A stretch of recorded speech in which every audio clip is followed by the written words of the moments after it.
يا ربي بالمصطفى بلغ مقاصدنا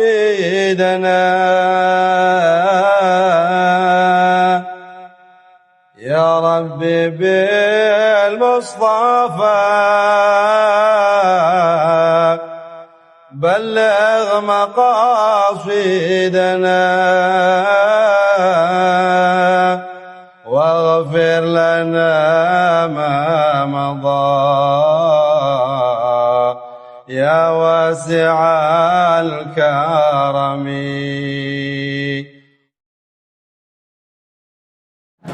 قال تعالى في كتابه الكريم وهو أصدق القائلين أعوذ بالله من الشيطان الرجيم بسم الله الرحمن الرحيم وما أرسلناك إلا رحمة للعالمين Sadaqallahul azim wa ballagha rasuluhul habibul karim wa nahnu ala dhalika minasyahidin wasyakirin walhamdulillahi rabbil alamin.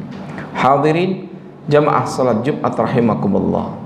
Pertama saya mewasiatkan diri saya sendiri dan mengajak kepada hadirin sekalian untuk selalu meningkatkan nilai keimanan dan ketakwaan, untuk selalu membuka kembali lembaran-lembaran sejarah perjalanan baginda Rasulullah sallallahu alaihi wasallam di bulan Rabiul Awal, di mana banyak kemuliaan kita untuk mengingat kembali perjuangan dakwah, bagaimana kita membaca dan merenungi serta mengamalkan perjalanan baginda Rasulullah sallallahu alaihi wasallam. Banyak orang menyangka ketika mendengar wa ma arsalnaka illa rahmatan lil alamin, sebuah ayat potongan ayat yang Allah firmankan, dan tidaklah kami mengutus engkau ya Muhammad kecuali sebagai rahmat untuk seluruh alam. Banyak di antara kita yang menafsirkan itu adalah alam manusia, yang pada hakikatnya kata-kata alamin adalah seluruh alam, baik yang makhluk hidup maupun yang bukan makhluk hidup. Banyak yang kemudian menafsirkan sebagai alamin di situ adalah ats-tsaqalain, ya, rahmat bagi manusia dan yang bukan manusia dari golongan jin dan syaitan. Inilah yang diabadikan di dalam surat Al-Ahqaf, wa id sarafna ilaika nafaran minal jinni yastami'una al-Qur'ana falamma hadaruhu qalu ansitu falamma qudiya wallaw ila qaumihim munzirin. Allah Subhanahu wa taala dalam ayatnya berfirman, dan ketika kami palingkan kepada engkau ya Muhammad kelompok dari kelompok para jin. Hakikatnya ayat ini diberikan keterangan dalam berbagai macam hadis baginda Rasulullah sallallahu alaihi wasallam. Kejadian perjumpaan, kejadian Rasulullah sallallahu alaihi wasallam mendakwahkan para pasukan jin itu terjadi pada tahun 11 tahun kenabian, tepatnya di bulan Rabiul Awal. Ketika Rasulullah sallallahu alaihi wasallam bersama sahabat-sahabatnya sepulangnya dari kota Taif dalam rangka berdakwah, Rasulullah sallallahu alaihi wasallam berkemah di sebuah wadi, di sebuah lembah yang disebut Wadin Nakhl. Disitulah ketika malam menyingsing, Rasulullah sallallahu alaihi wasallam dalam salah satu riwayatnya setelah melakukan sholat fajar di hadapan para sahabat-sahabatnya, Rasulullah pun bertanya, man ahabba minkum an yahdhural lailata amral jinni falyaf'al. Rasulullah sallallahu alaihi wasallam bertanya di hadapan sahabat-sahabatnya, siapa di antara kalian yang mau ikut bersamaku berdakwah dalam pasukan jin, maka ikutlah. Tak ada seorang pun yang mau ikut, karena masing-masing punya keimanan yang sangat tebal dan masing-masing memiliki keimanan yang kuat. Namun untuk bisa melihat, tak ada yang mengangkat tangan walaupun mereka beriman, kecuali sahabat Abdullah bin Mas'ud. Ana ya Rasulullah, saya ya Rasulullah yang akan mengikuti engkau berjumpa dengan pasukan jin dalam rangkaian dakwahmu kepadanya. Diangkatlah dan diajaklah Abdullah bin Mas'ud dalam sebuah tempat Seraya Rasulullah SAW menyuruh Abdullah bin Mas'ud, duduklah engkau di sini.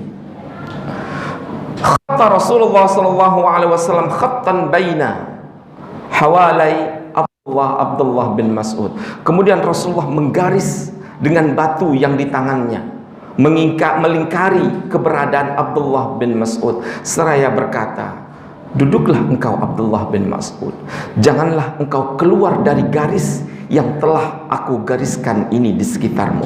Andaikan engkau keluar dari garis ini, wahai Abdullah bin Mas'ud, engkau tidak akan pernah masuk melihatku lagi, dan aku tidak akan pernah melihatmu lagi sampai hari kiamat.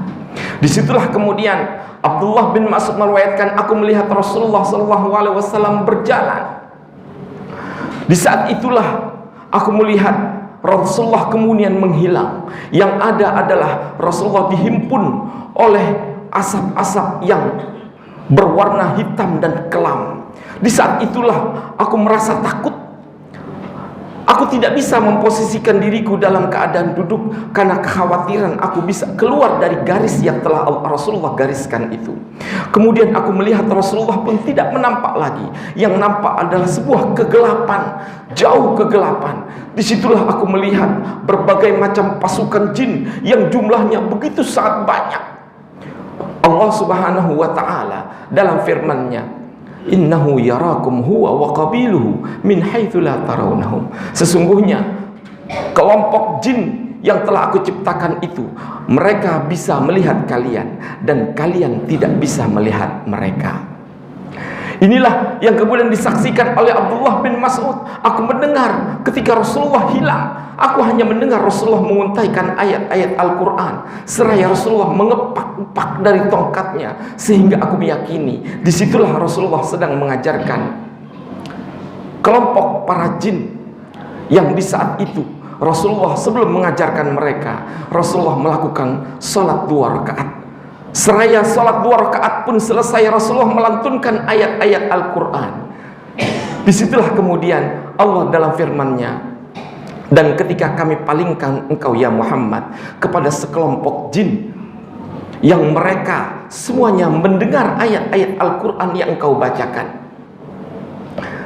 Ketika mereka datang semuanya berhadapan dengan engkau, mereka akhirnya berkata, wahai pasukan jin semuanya, dengarkanlah kepada Rasulullah SAW. Bahkan dalam ayat lainnya, Qul uhiya ilayya annahu istama'a nafarun minal jinni faqalu inna sami'na qur'anan ajaba. Katakanlah hai Muhammad, sesungguhnya telah diwahyukan kepadaku sekelompok banyak daripada jin telah mendengar ayat-ayat Al-Quran, dan mereka semuanya mengatakan, sesungguhnya aku telah mendengar Quran yang begitu sangat menakjubkan. Inilah yang kemudian sekelompok jin itu setelah mendengar ayat-ayat Al-Quran yang dilantunkan oleh Rasulullah SAW, ketika mereka datang, mereka mengatakan, dengarkanlah. Kemudian mereka berpaling setelah itu kepada bawahan-bawahan mereka dan kelompok mereka, seraya mereka memperingatkan, sesungguhnya telah datang kepada kita sebuah kitab yang dulu pernah kita dengar pada zaman Nabi Musa. Dulu pernah kita dengar pada zaman Nabi Musa, kitab yang mengajarkan kepada sebuah kebenaran. Berimanlah kalian, niscaya kalian akan diampuni oleh Allah Subhanahu wa ta'ala. Inilah sebuah kemukjizatan yang diberikan oleh Allah Subhanahu wa ta'ala kepada para makhluk selain daripada makhluk manusia. Sesungguhnya rahmat yang dimaksud adalah bukan hanya terbatas kepada manusia saja, tapi kepada sekelompok jin yang Allah ciptakan. Seusai itu Rasulullah SAW akhirnya menampakkan diri, seraya berjumpa dengan Abdullah bin Mas'ud, dan Abdullah bin Mas'ud pun ditanya, kenapa engkau tidak duduk wahai Abdullah bin Mas'ud? Ya Rasulullah, aku takut.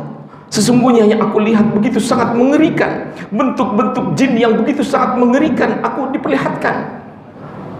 Ketahuilah ya Abdullah bin Mas'ud, sesungguhnya mereka itu sama dengan manusia, punya kelompok, bisa berbicara, punya gerombolan, dan satu sama lainnya saling mendakwahkan. Dan disitulah peran aku untuk memberikan dakwah kepada mereka agar mereka masuk di jalan Allah yang lurus. Disinilah Kemudian Abdullah bin Mas'ud pun mendengar, ya Rasulullah, mari kita sholat. Akhirnya bersolatlah bersama baginda Rasulullah SAW. Selesai usai salat, datang lagi dua orang jin yang begitu sangat besar di hadapan Abdullah bin Mas'ud dan Rasulullah. Jin itu kemudian bertanya, ya Rasulullah, afiduna bit-ta'am. Ya Rasulullah, kami sudah masuk Islam. Makanan apa gerangan yang engkau berikan tuntunan kepada kami yang bisa kami makan? Akhirnya Rasulullah SAW mengajarkan, sesungguhnya makanan kalian adalah para tulang dan belulang. Bagaimana kami hewan-hewan yang kami punya ya Rasulullah? Apa makanannya? Makanannya adalah kotoran-kotoran. Disinilah sesungguhnya kita diharamkan untuk melakukan istinja dengan tulang belulang, dengan kotoran-kotoran, karena Rasulullah telah memberitahukan kita sesungguhnya tulang yang kita makan dan kita buang itu menjadi makanan para kaum iblis dan jin. Jamaah sekalian, wa ma arsalnaka illa rahmatan lil alamin.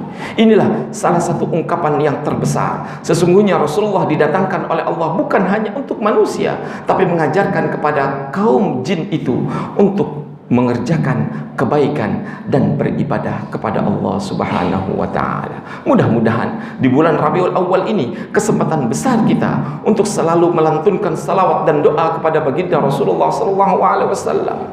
Ingatlah, sesungguhnya untayan doa itu akan terhitung oleh para malaikat. Man salla alayya sallallahu alaihi bihi asyra. Sesungguhnya siapapun yang bersalawat dan mendoakan aku, melantunkan salawat dan doa itu untukku, ketahuilah sesungguhnya Allah melipat gandakan salawatnya kepada yang melantunkan salawatnya sebesar 10 kali.